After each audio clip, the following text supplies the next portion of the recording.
Friends నమస్తే అండి. Welcome back to my channel. మనం చిక్కుడుకాయతోని ఎప్పుడు కూరలు, వేపుళ్ళు చేసుకుంటూ ఉంటాం కదండీ! అలా వేపుడు చేసుకునేటప్పుడు ఎప్పుడూ ఒకే రకంగా కాకుండా ఈ ఒక్క పొడి వేసి చూడండి.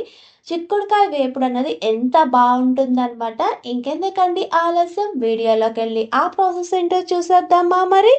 ముందుగా నేనైతే హాఫ్ కేజీ చిక్కుడుకాయలు తీసుకొని వీటిని శుభ్రం చేసుకున్నానండి. ఇలా శుభ్రం చేసుకున్నటువంటి చిక్కుడుకాయల్ని పక్కన పెట్టుకుందాము. తర్వాత పొయ్య వెలిగించి పాన్ పెట్టుకొని దీనిలోకి మనం శుభ్రం చేసుకున్నటువంటి చిక్కుడుకాయలు వేసుకొని ఈ చిక్కుడుకాయలన్నవి ఉడికించుకోవడానికి సరిపడా వాటర్ని పోసుకోవాలన్నమాట.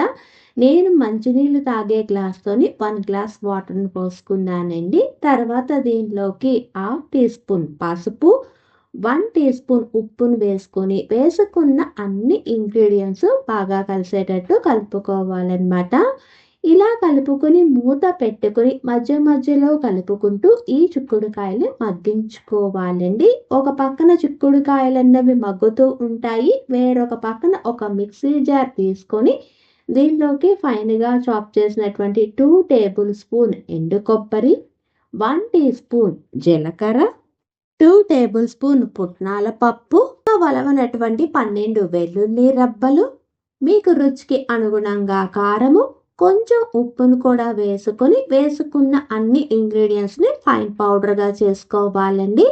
ఇలా చేసుకున్నటువంటి పౌడర్ని పక్కన పెట్టుకుందాము. అంతలోకి చిక్కుడుకాయలు చూడండి ఎంత బాగా మగ్గాయో కదా. ఈ పాయింట్లోనే 1 టేబుల్ స్పూన్ ఆయిల్ని వేసుకొని ఫ్లేమ్ అన్నది మీడియం టు హై ఫ్లేమ్ మధ్యలోనే పెట్టుకుని ఈ చిక్కుడుకాయ ముక్కలు అన్నవి కనీసం 2-3 నిమిషాలు వేపుకోవాలండి.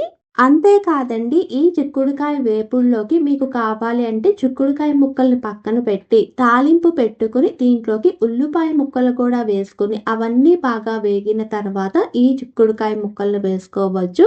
కానీ మా ఇంట్లో తాలింపు అన్నది వేపుల్లోకి వేసుకోమన్నమాట. అందుకని నేను వేయటం లేదు.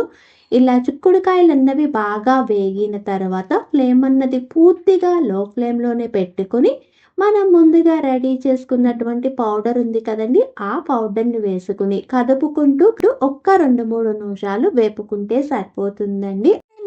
ఎంతో డిఫరెంట్గా ఉండేటువంటి ఈ చిక్కుడుకాయ ఫ్రై అన్నది రైస్లోకైనా కానీ సాంబారు రసంలోకి సైడ్ డిష్గా చాలా బాగుంటుందన్నమాట.